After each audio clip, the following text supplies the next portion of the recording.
खम्मा घणी मित्रों, एक समय राजस्थान में शेखावटी अंचल सेठों का गढ़ माना जाता था, जहाँ एक से बढ़कर एक हवेलियाँ हैं। वैसे ही वहाँ का भोजन भी अत्यंत दिव्य और भव्य होता था, रिच भी होता था। उस जमाने में कुछ भी खाओ सब हजम, यानी कि पत्थर हजम। आज भी ऐसी हवा पानी है उस अंचल में। शेखावटी अंचल में नगर सेठों को सेठा के नाम से संबोधन किया जाता है। उन दिनों सेठों की हवेलियों में फीना रोटी और मूंग छिलका की दाल प्रमुखता से बनाकर खाई जाती थी। आज रस रसोई उसी फीना रोटी और मूंग दाल को शाही अंदाज में डिफरेंट व्यंजन विधि से पकाकर आपको पेश कर रही है। शाही फीना रोटी, 8 पीस व मूंग छिलका दाल 4 जनों की सर्विंग में लगने वाले आइटम स्क्रीन पर चल ही रहे हैं। इस रोटी की आन बान शान व गुणवत्ता से आप सभी निसंदेह चकित रह जाएंगे। मूंग दाल में विटामिन ए, बी, सी होता है। आयरन, कैल्शियम, पोटाशियम भरपूर होते हैं। वजन घटाने के लिए अत्यंत उत्तम प्रोटीन व फाइबर युक्त यह दाल हृदय रोगियों के लिए उत्कृष्ट है। तो आइए बनाते हैं। सर्वप्रथम एक बिट्टी का भगोना लेते हैं और उसमें 1 चम्मच देसी घी, शुद्ध देसी घी डालते हैं। आंच मध्यम से नीची होनी चाहिए और उसके बाद 1 चुटकी हींग उसमें डालते हैं और 1 तेज पत्ता डाल देते हैं।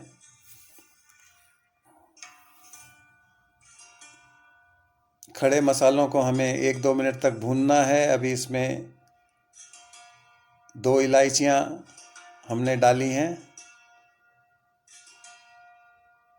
ये फूल चक्र है जो पेट की पाचन क्रिया जिससे सुधरती है।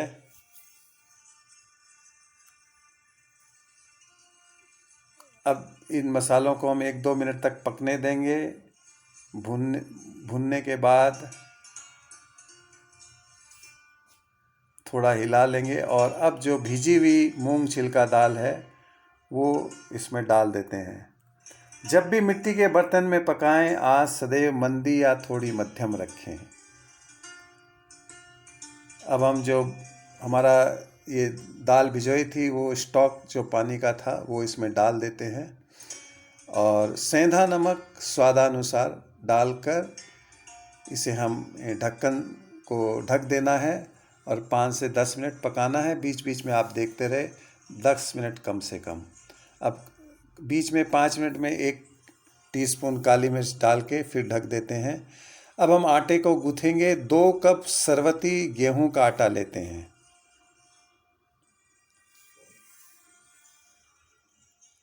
बादाम, अखरोट व केसर का घोल इस आटे में पड़ेगा, जिसकी डिटेल स्क्रीन पे चल रही है।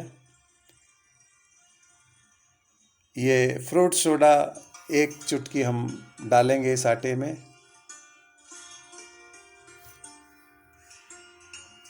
स्वादानुसार नमक डालेंगे।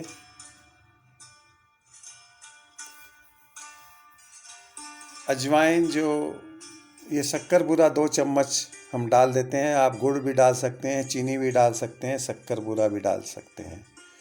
सौंफ का पाउडर है 2 चम्मच, वो डाल रहा हूँ मैं, दरदरा किया हुआ है। अजवाइन हाजमे में सहायक होती है। 1 चुटकी अजवाइन मैंने डाली है। 4 जनों की सर्विंग में कुल 4 टेबल स्पून घी पड़ेगा, उसमें से 2 अभी मैं डाल रहा हूँ।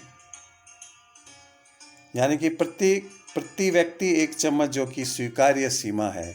अब मैं जो बादाम और अखरोट 50-50 ग्राम को दरदरा करके मिक्सी में पीसा था, उस पेस्ट को और ये गेहूं के आटे में मिलाकर, और अब 1 कप दूध या फिर दही, जो भी आपके पास उपलब्ध हो, 1 कप डाल के इस आटे को आप गूंथ लें। अब हम 2 बड़े चम्मच दूध में केसर मिला के मैंने पहले से रखी थी घोट के, वो इसमें मिला दी है। और ये सारी चीज़ें मिलाने के बाद इस शाही आटे को हम गूँथेंगे। इधर हमारी दाल लगभग 10 मिनट के बाद तैयार हो गई है, तो इसे हम घोटनी से घोट लेंगे। मसाले जो पहले पड़े थे, अब हमें कुछ नहीं डालना है, ये लगभग तैयार है। इसमें लाल मिर्च, हल्दी, जीरा, ये सब कुछ नहीं पड़ रहा है। खड़े मसालों से बनी हुई ये शाही दाल, इसे हम सर्विंग बाउल में डाल देते हैं। खिलाड़ी जवानों व वजन बढ़ाने के इच्छुक घी का प्रयोग बढ़ा सकते हैं, जबकि हृदय रोगी व अन्य चाहे तो घी की मात्रा घटा भी सकते हैं, ये ध्यान रखें। ये हमने दाल सर्विंग बाउल में डाल के इसे गार्निश कर दिया है लाल मिर्ची सेकी हुई से। अब जो आटा हमने गूंथ लिया था वो डो रेडी था, तो इससे सेठा की शाही फीना रोटी बनाते हैं।